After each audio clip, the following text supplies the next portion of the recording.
ایک ایسی عشق کی داستان سناتا ہوں جو ایمان کو تازہ بھی کر دیتی ہے، اور وہ ایک ایسی شخصیت کے بارے میں ہے کہ جن سے ہم سب کو بڑا پیار اور بڑی محبت ہے، لیکن بعض اوقات ان کے بارے میں اتنا جانتے نہیں ہیں۔ ماجرا کچھ یوں تھا کہ میرے آقا صلی اللہ تعالیٰ علیہ وسلم ہجرت کر کے جب مکے سے مدینے کی طرف روانہ ہوئے تو آپ غار میں تشریف فرما تھے، غار ثور میں آپ جانتے ہیں، اور وہ غار جو ہے وہ بڑی جس کو کہیں کہ تکلیفیں بھی تھیں، اور وہاں چھپنا بھی تھا، کسی کو بتانا بھی نہیں تھا کہ نبی پاک علیہ الصلوۃ والسلام یہاں ہیں۔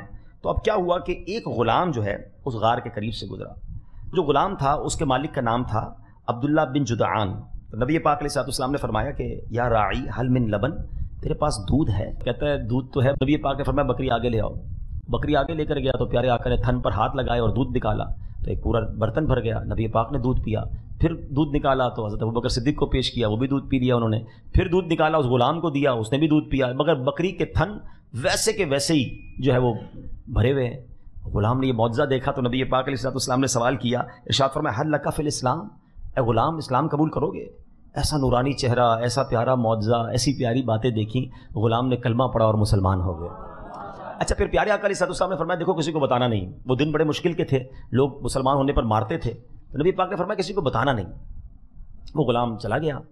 اب جب وہاں گیا تو اس کا مالک بڑا خوش کہ تم کدھر بکریوں کو لے گئے؟ ساری بکریاں بڑی فریش دودھ بھرے ہوئے کسی زبردست چراگاہ پر لے گئے، ایسا کرو روز وہیں جانا۔ اب اس کے تو دل کے تار چھڑ گئے کہ میں تو پھر آقا کی بارگاہ میں جانا چاہتا ہوں، پھر دیدار مصطفیٰ ہوگا، مجھے تو اب آقا نے بھی ڈیوٹی لگا دی ہے۔ تو وہ اس کی تو رات ہی نہ کٹے اس یاد میں کہ صبح پھر دربار مصطفیٰ میں جاؤں گا، پھر ان کی پیاری پیاری باتیں سنوں گا۔ رات گزر گئی، صبح ہوئی تو پھر آقا کی بارگاہ میں حاضر ہو گیا۔ 3 دن کے بعد جو ہے وہ بکریاں بڑی فربا ہونے لگیں، بڑی تگڑی ہونے لگیں، غلام کے بھی مزے آ گئے تھے۔ اب اس جو کافر تھا اس کا آقا جو تھا اس کا دوست تھا ابو جہل۔ اب آپ کو پتا ہے کہ وہ کتنا بڑا کافر ہے اور کیسا ظالم کافر ہے۔ تو عبداللہ بن جدعان کے پاس اس کا دوست ابو جہل آیا اور اس نے اس کی بکریاں دیکھ کر کہا تمہاری بکریاں بڑی ان یوزول طریقے سے بڑھ رہی ہیں، قحط آیا ہوا ہے، باقی بکریاں بڑی لاغر، تیری بکریاں بڑی زبردست دودھ دے رہی ہیں، خیر تو ہے؟ کہتا ہے پتہ نہیں میرا غلام کسی نئی جگہ پہ جانے لگا ہے، 3 دن ہو گئے ہیں اور 3 دن کے اندر بکریوں کا یہ حال ہو گیا ہے۔ پتہ ہے ابو جہل کیا کہتا ہے کہ ہو نہ ہو تیرا غلام، تو تیرے غلام کو پتہ ہے کہ یہ محمد عربی صلی اللہ علیہ وسلم کہاں پر ہے، کیونکہ یہ انہی کے پاس جا رہا ہے، یہ معجزہ وہی دکھا سکتے ہیں۔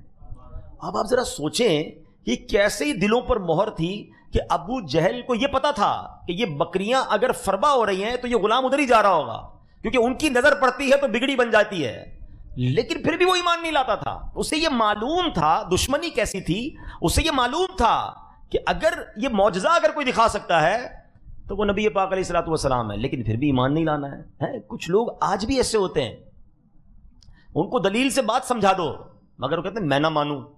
تو یہ بعض اوقات لوگوں کے دلوں میں ہدایت نہیں ہوتی، نصیب میں ہدایت نہیں ہوتی ہے، ان کو سمجھاؤ پھر بھی نہیں سمجھ رہے ہوتے۔ اب بہرحال ابو جہل کہتا ہے کہ یہ تمہارا جو غلام ہے نا، ہو نہ ہو یہ وہیں جا رہا ہے، اس کو روکو۔ اب اس نے کہہ دیا خبردار تم جدھر جا رہے ہو آئندہ تم نے نہیں جانا۔ اب غلام بیچارہ عاشق تھا، روز نبی پاک کی باتیں سنتا، روز ان کا دیدار کرتا، اب اس کو روک لیا گیا، تڑپتا رہتا۔ اب یاد مصطفیٰ تو ستاتی تھی۔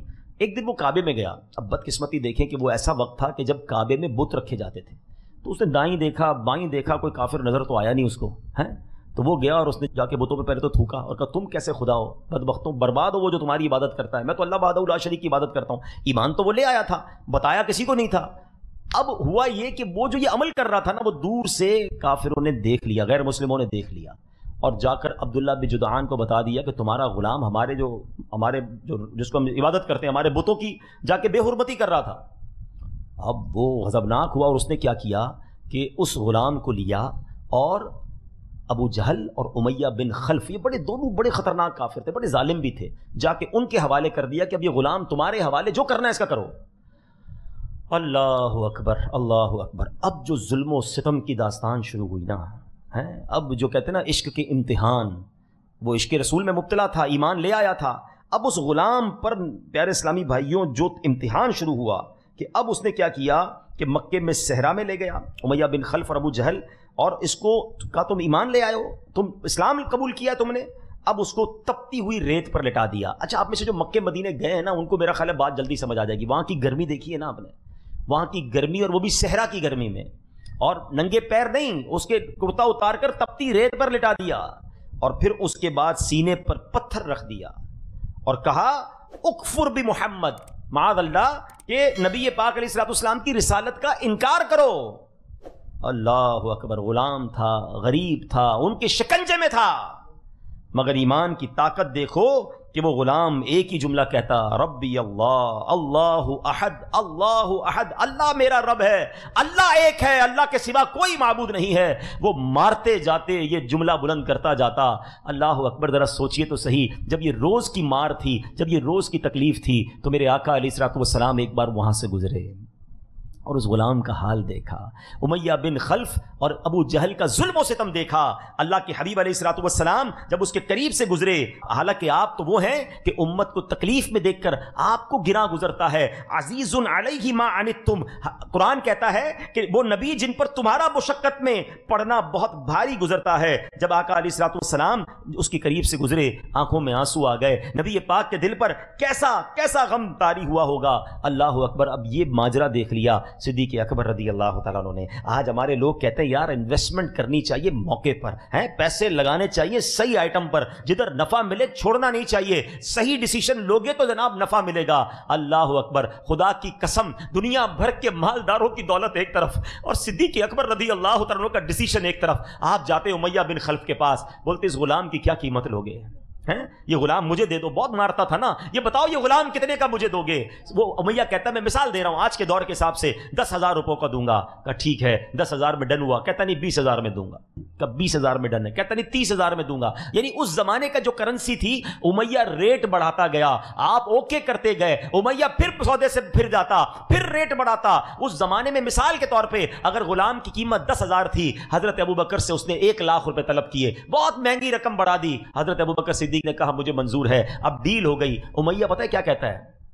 کہتا ہے اے ابو بکر، تمہارے تو میں نے بزنس کے بڑے چرچے سنے ہیں، تم تو بڑے بڑے ماہر بزنس مین ہو، اتنا مہنگا غلام تم نے خرید لیا؟ آئے ہائے، سنو حضرت ابو بکر کا جملہ، کہتے تم اس کی قیمت کیا جانو؟ امیہ تم اس سے زیادہ مانگتے، میں اس سے زیادہ تمہیں رقم دیتا۔ پیسے دیے، اس غلام کو اس ظلم سے چھڑایا، اور لے کر جب نبی پاک کے پاس آئے، خدا کی قسم میرے آقا کے دل کو جو خوشی ہوئی، میرے آقا اتنے خوش ہوئے۔ پتہ ہے نبی پاک نے کیا فرمایا؟ کہا اے ابو بکر، اس کو چھڑانے کے لیے جو رقم خرچ کی ہے، تھوڑے پیسے مجھ سے بھی لے لیتے، ابو بکر میرا مال بھی خرچ کر لیتے۔ اللہ اکبر، وہ تاریخی جملے حضرت ابو بکر صدیق ادا کرتے، حضور میرا مال آپ ہی کا تو ہے، حضور میرا سب کچھ آپ کا ہے، آپ کے لیے ہی تو خرچ کیا ہے۔ اے میرے پیارے اسلامی بھائیوں، وہ ہستی جو تپتی ریت پر بھی عہد کے نعرے بلند کرتی رہی، وہ ہستی جس کو کافر مارتے تھے کہ اللہ کے نبی کا انکار کرو، وہ غلام ہونے کے باوجود اللہ احد ربی اللہ کے نعرے بلند کرتا تھا، جس کو حضرت ابوبکر صدیق نے خرید کر امیہ بن خلف سے آزاد کیا، اور جس کو لے کر جب نبی پاک کی بارگاہ میں آئے تو میرے آقا کے وہ تاریخی جملے کہ اس کو خریدنے میں جو مال خرچ کیا، ابو بکر میرے پیسے بھی ملا لو، یہ کوئی اور نہیں ہے، یہ بھی کسی اور کی بات نہیں کر رہا، ہم سب کے امام، عاشقوں کے امام، مؤذن رسول حضرت بلال حبشی رضی اللہ تعالیٰ عنہ کی داستان ہے۔ اللہ اکبر، یہ وہ لوگ تھے جو ایمان لانے کی جنہوں نے قیمت دی ہے۔ ٹرائی ٹو انڈرسٹینڈ، سمجھو۔ یا میرے بچوں جو نوجوان بیٹھے ہو نا، ہمیں تو پتہ ہی نہیں ایمان کیسے لایا جاتا ہے۔ میں اور آپ اللہ کا جتنا شکر ادا کرے کم ہے کہ ہم مسلمان گھرانے میں پیدا ہوئے ہیں۔ ہماری اور آپ کے کانوں نے پہلی آواز جو سنی ہے وہ اللہ اکبر سنی ہے۔ اور ایک وہ لوگ تھے جب اللہ اکبر کہتے تھے تو مارتے تھے، نماز پڑھتے تھے تو مارتے تھے، کعبہ سامنے تھا طواف کرنے پر مارتے تھے، لہو لہان کر دیتے تھے۔ صحابہ کرام کو بڑا ستایا گیا پیارے اسلامی بھائیوں، چٹائیوں میں باندھ کر دھونی دی گئی ہے، دھوئیں میں دم گھٹایا گیا، ڈبکیاں دیتے تھے، ایسا لگتا تھا کہ جان چلی گئی پھر چھوڑتے تھے۔ ذرا سوچئے میرے پیارے اسلامی بھائیوں، یہ کیسی داستان ہے۔ یہ ہمیں احساس ہونا چاہیے، ایمان کی قدر کرو، اللہ کا شکر ادا کرنا چاہیے۔ میں ایک دعا بتاتا ہوں آپ کو، ویسے میں ایک چوٹ کرنے کے لیے بات کہتا ہوں، کتنے ایسے ہاتھ نہیں اٹھانا، اپنے دل سے پوچھو کہ ہم نے اللہ کا صرف اس لیے شکر ادا کیا ہو کہ اللہ تیری مہربانی تو نے مسلمان گھرانے میں بنایا۔